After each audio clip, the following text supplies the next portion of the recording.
La vilaine défaite concédée par les Bleus face à l'Italie, vendredi, a encore un peu plus fragilisé Didier Deschamps, de plus en plus contesté après 12 années à la tête de l'équipe de France. L'équipe de France a montré un visage particulièrement préoccupant pour sa rentrée. Malgré l'ouverture précoce de Bradley Barcola, les Bleus ont sombré face à l'Italie pour finalement s'incliner 3-1 sur la pelouse du Parc des Princes. Les motifs d'inquiétude sont nombreux et Didier Deschamps essuie de très violentes critiques depuis vendredi. Des commentaires qui n'ont pas surpris l'ancien capitaine des Bleus. La pluie de critiques qui va arriver? JL Habitude. Même si j'ai plus gagné que perdu, a-t-il ainsi soufflé à la presse italienne après avoir tenu un discours lucide à l'issue de la rencontre. Je ne vais pas me satisfaire de ce qu'on a fait. Il faut l'accepter sans chercher d'excuses. C'est ma responsabilité et ça le sera toujours. On n'a pas été collectivement à la hauteur par rapport à ce que nous a proposé l'Italie. On a été en dessous, a-t-il confié. Un constat partagé par de nombreux observateurs et supporters. Merci pour tout, monsieur Didier Deschamps.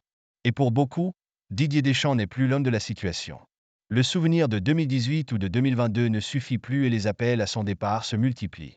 Deschamps doit quitter son poste. Merci pour tout, monsieur Didier Deschamps. Place à l'avenir.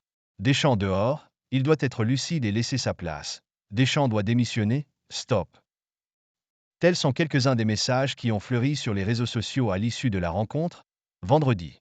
Et les attaques lancées à son endroit par de nombreux commentateurs à l'instar de Daniel Riolo ou Wally Acherchour ont sans doute encore un peu plus savonné sa planche.